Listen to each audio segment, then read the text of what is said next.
Hey guys, real quick before the video today, we're going to talk about counters to some of the most notorious and popular arena champions out there.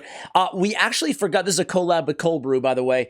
We actually forgot, when it comes to Sun Wukong, one of my favorite off-meta counters is actually Gamaran, because he has that ability that could deny revival on somebody who's already dead. So I wanted to throw this in at the top of the video and use this as a way to shamelessly promote my Raid Shadow Legends Champion Guide channel. My goal is here to make a guide. We have 257 guides out right now. My goal is to have a guide on every single champion in all of Raid Shadow Legends on this channel. So otherwise, go ahead and enjoy the video.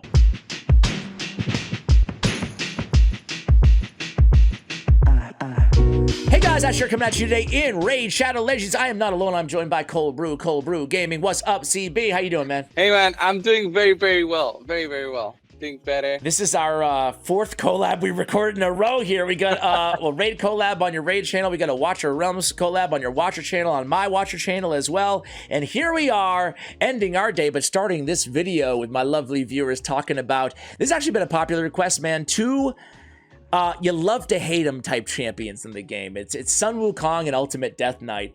And these two champions have two things in common. Number one is they were both 100% free. And they're both very good. You know, love them or hate them, they're everywhere. They're super meta. They're insane, right? But they're also, when two champions dominate the meta because of those two factors, as much as these two do, they can be a nuisance as well, right? Like, it's like, another UDK, another Sun Wukong team. So today we're going to talk about our best methods and our own strategies that we use to counter both these champions. So, I mean, who do you want to start with first, Cold Brew? Just first thing, I just want to say, you love to have these champions, but you hate to face them, basically. It's That's true. what happens.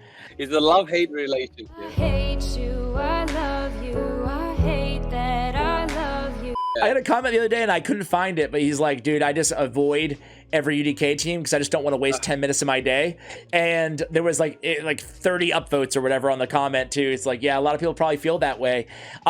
Which of these two champions, I'm curious, Cold Brew, do you use the most? Oof. Out of UDK or Sun Wukong? You must choose, but choose wisely. It depends on the content. Like sometimes in live arena, I would use UDK to counter specific setups that I'm facing. Yeah. Or I would use Wukong for the same thing to counter some specific setups that I'm facing, because Wukong can be used as sort of a counter, not really for UDK, but helps a lot.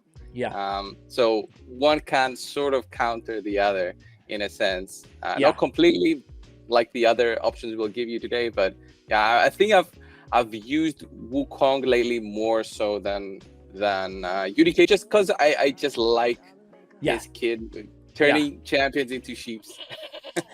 Dude, it's crazy to say, but like, I think I'm close to getting Quintus right now, so I'm approaching. I'm like 3,800 or so in the live arena, and I want to say, that Sun Wukong is the #1 first draft that I go against. Like, you are getting on my nerves. Go. Like, that's how popular he is up there, at least, you know. And like, I say up there, I'm still not top 500 or anything, but like, he's just insanely popular everywhere. Anyway, let's get to the counters, dude. Let's start with Sun Wukong, man. I mean, there's a lot of obvious counters, but what's your personal favorite? If someone drafts Sun Wukong, what are you gonna go with? Where's your head go? Right. So if I see a Sun Wukong, I'm thinking, okay, he's gonna be an annoying champion to face that's gonna be reviving all the time if I take him down. So what is the easiest way to just stop a constant reviver? It's a block revive. Okay, so if you have any block revive champion, and the most notorious one, I would say that every single one of his skills becomes block revive, is Initue. If you do have him, you could definitely use him against Sun Wukong and just be that threat to the enemy. Once they see, let's say it's in library, once they see anything, they think, okay, he's gonna be taking me out and I'm gonna be in trouble. So that's a very good way to just keep Sun Wukong down and just not let him revive again and be annoying. And yeah, any block reviver, it can even be Rotos, who slowly scales up and becomes a block reviver, but it does take way more time. And in that sense, you're just allowing yourself to eliminate that possibility of him just coming up every 3 turns. Yeah, no, 100% agree with you. Inithwi Blood Twin is my favorite personal. That's exactly where my head goes. Granted, he's a Void Legendary, but the cool thing is, two notes on Inithwi, right, is that Phenax is, I don't want to say just as good, but just as good in the sense of he has a block revive on his A1.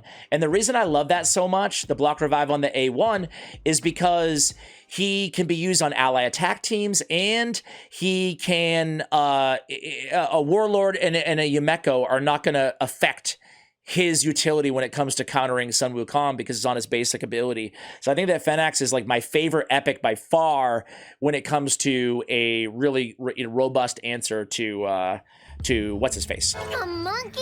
To Sun Wukong. Sorry. Sun Wukong. So yeah. So I love running Phenax.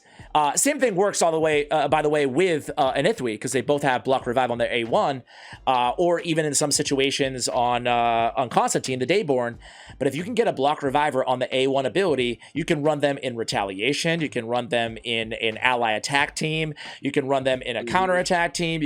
There's so many different ways, retribution, deterrence masteries, that you can get that shot. And usually it only takes one shot on the squishy little Sun Wukong, and he's dead the entire battle. You'll still see him trying to trigger that passive. It's not going to work. Yeah, just love to see him. Just seeing that block revive on top of on the screen. Love it. Yeah, and so I love Inithwi's my go-to, but yeah, similar. And there's a lot of good block revivers out there. I don't know how you feel. How do you feel about Blood Gorge? Are you a fan? Not really. I wouldn't say I have like 5 copies of him, but I haven't used him much. I know that he can potentially be used, but it's a single target skill that does that block revive. I don't feel like it has the potential to be that useful and just have Blood Gorge as, okay, this is gonna be my counter pick for Sun Wukong. I can see it happening, but he doesn't have that much potential anywhere else. I got you. Okay, so let's just say we don't have a block reviver on our account, or we don't have one built, or whatever it may be. What's your second strategy going to be for Sun Wukong? I would say the easiest thing that probably everyone has access to is just going to be Lydia. Yes. You smiling? Yes. Yes, sir. Yes, sir. Why are you smiling? Lydia, just the deny of that first revive. Okay, that deny is going to be very nice for keeping him down for a little bit longer, and maybe that gives you the edge to maybe establish more control during the fight, take somebody else out who might be like a proper reviver. It just gives you that lead of that extra possibility to recover while facing Wukong. I know Lydia is not that oftenly used in library, at least the fight I've done. Yeah, no. But she's definitely like a solid choice if you're having trouble ever with any revives. No, I agree. So, yeah, Lydia. I agree. I mean, the annoying thing with Sun Wukong is he's back to life in another 3 turns, which is your point. So, but you're right. Buying that time can be really valuable. I'm curious, if you were going to build a Lydia just for the arena, how would you build her? Like, what sets would you put her in, and what stats would you prioritize? Would you just build her all out, tankage with accuracy? The difficult thing with the Lydia is now with how much polymorph exists, applying debuffs as an AoE becomes so difficult, and you'll be just a sheep all the time throughout the fight. Yeah. So that's why she has fallen off a little bit. You can go with lower accuracy on her, go with other stats, like maybe higher speed, so she provides the buffs to all of the team throughout the fight, and does not apply so many debuffs, and have her there to block specific maybe attack heroes instead of just being an overall debuffer. You can use her for that. I could potentially see her in a protection set, because you protect your buffs as well from being stripped. Yeah. And that could be like a PvP build for her, in my mind. Yeah. Totally agree. I've tried, to be candid too, I've tried building Lydia specifically as like a monster tank, to your point, not worrying so much about resistance, maybe using it on, polymorph safe candidates with the A3 nullification, still very good for the arena. But I didn't have a tremendous success. But you're right. It's someone that everybody has access to, and you can definitely make her a part of your team. To your point, she has a 110 base speed. You can make a go first team easy enough, especially in classic arena. You can make a go first team and just have her go in there and debuff it, just like a speed run, and you'll be good to go probably there too. Just be careful of polymorph, to your point. The next strategy I would say is definitely another champ. This is kind of where I thought you were going here. Another champion that everybody has access to, or had maybe access to, is Ronda, right? I'm seeing a little bit more Ronda ever since some Wukong, and for good reason. Number one is she can smack. She just does really next level damage. I still don't think. I think the fact that she's a free champion or whatever, I still feel like a lot of players don't give her the credit that she deserves. But most importantly, when it comes to Sun Wukong, is blocking passive skills, on there as well. So you can buy yourself again some time there and trigger the first revive. I think Ronda is an amazing pick if you have her, but the thing is, not everyone has her, and if they weren't playing when the promotion was happening, it's a no-go. You just don't have access to her anymore. She's not available through summons. You know where to find it. Money! Same way that Ninja is not available anymore, or Alexander. Well, when Ronda uses her A2 block passive skills, it can't be resisted. I mean, it's still going to trigger in 3 turns, correct? When you first do it, he's going to stay down. But if there's another reviver in the fight, I believe he'll be able to revive Wukong. And after that, the passive is going to work as usual. So you'll have to do the A2 again. That's how I found it works. Okay. So then the more obvious choice then probably is going to be Ramen 2 then. Yeah, Ramen 2 works in the same way. He'll block the passive as a debuff, and then you kill him and he stays dead until he's revived, in case there's a reviver in the team. Yes. All right. Any other strategies for some Wukong? Excuse me? I just got here. I mean, it depends on what you're trying to do against. Just killing him over and over. You can actually use UDK against him as a counter for that single target. He's going to soak up the stun from the A1. UDK will always take that. He'll take the A2. In case they're built as a damage dealer, the A2 will do big damage. In case they're built as an high accuracy Wukong, your UDK will become the sheep instead of, let's say, your Duchess. So he'll take that for the team. And I would say something that can be done, but I haven't done it myself really, is you can even use Basata, It's a champion you get from the Doom Tower, legendary one that has a very unique passive, like Ugir, is now being fragment available. So it's a 1-turn cooldown. So when an enemy is revived, they're immediately stunned, cannot be resisted, cannot be blocked. So it's a good way of controlling that Wukong. That's a good call out, man. Yeah. So Wukong comes up with high turn meter when he's revived. So if he's immediately stunned, he loses that turn. And it's not like the allies, the enemy team's allies have a chance to cleanse that stun. He'll just lose the turn. So it's a good way to, maybe you see a Sun Wukong and you'll be taking him down. You could pick Basada and, have that as a surprise for your and Basatha is actually a really, pretty good champion. He's got the AoE stun, he's got the turn meter decrease, and he's got the strength and continuous heal, shield as well. So he's not bad. I feel like the knock on Basatha for a long time was basically like, but that passive doesn't hold the candle to Lydia's. But in this specific situation, it actually does, because you're chain stunning him every time he's revived. Yeah, chain stunning him as long as it's nothing crazy.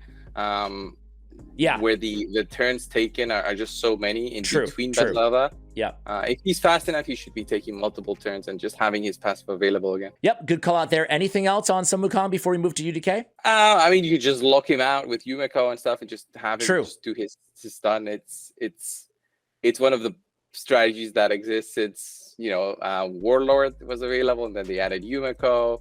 Basher was used. I mean, it's so many different heroes that have this kind of lockout mechanic that it works for a reason, and it works on many different hero. So Wukong is not the exception. So you can basically, similar to your point, similar to any other champion, you can lock them out and don't have to deal with all the annoying stuff. Final question: when it comes to approaching Sun Wukong, generally speaking, Can we please just move forward? generally I'm basically saving him till last. I want to say in most situations, unless he has like absolutely no HP and I just want to prevent a turn, essentially, to kind of buy me some time.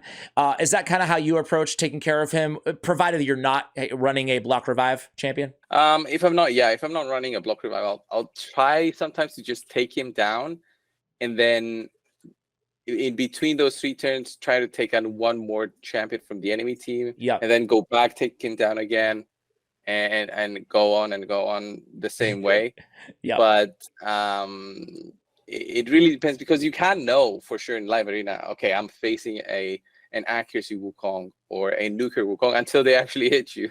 Exactly. So sometimes it's the mind They games. come in with that A2 and you're like, ouch, or that's it. So it's true. You don't know.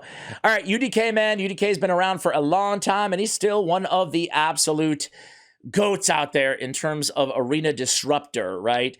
UDK, generally, I want to say like 90% of the time, you're going to see him in a 2-piece stone skin in a slow build in the arena, and you have a long fight ahead of you because of the Too Awesome to Die passive that everybody is familiar with.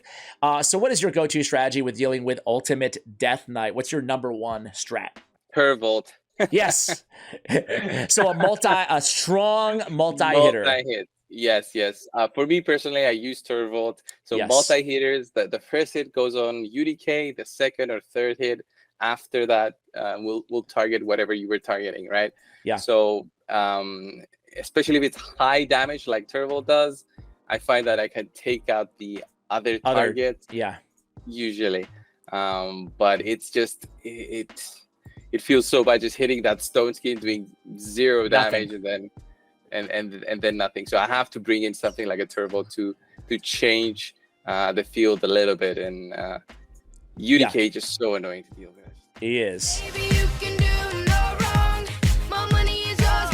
And I hate to go back-to-back Void Legendaries, and I hate to also give another Nithwi call-out, but a Nithwi, man, like I look at, the reason I like a Nithwi so much is because he got if one hit is eaten up, and this applies to any triple hitter, right? But like a triple hitter is good because you can mitigate a UDK and kill Rotos, right? Like, because you get 2 extra hits versus 1. So I look for strong triple hitters. There's not a ton of them out there, but you can find one, and that way you can, deal with a Rotos, or at least get 2 strong hits on somebody else on top of UDK. So yeah, multi-hitters, right? Looking for, I guess, Brackus the Shifter is another one, right? Someone out there who can just absolutely tear through somebody else, even if one hit doesn't land. Yeah, it's just you gotta find those strong multi-hitters and have them ready to go. Yeah, Krutraxa is another one.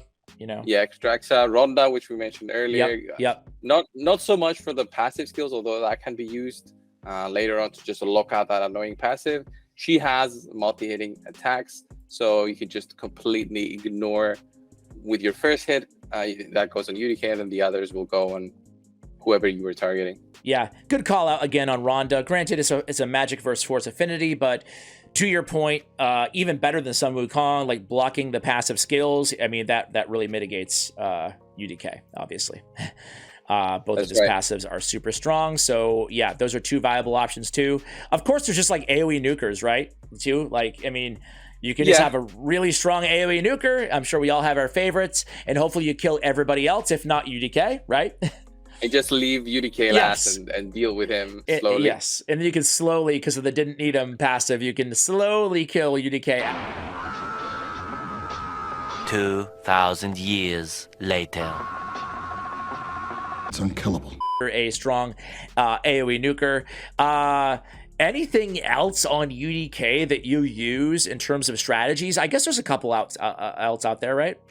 I mean, there's the strategy of, again, using Wukong, which we mentioned earlier, just sheep UDK for a little bit. It's going to be very, very short duration until he gets his next turn. But during that time, you have the opportunity to do whatever you were planning to, with your single target, nuclear rotos or whatever.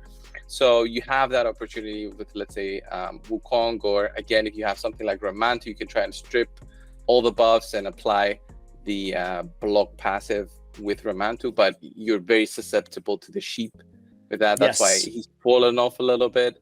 Well, not a little bit, but he's fallen off, comparing it to, you know, the older times. And anything that really just blocks out that stone skin. Yes. There's like 2 champions I think I can think of that can do that. I don't have them. Do you have any of them? Yes, I do. Yeah. Allele and Jirigid the Breaker.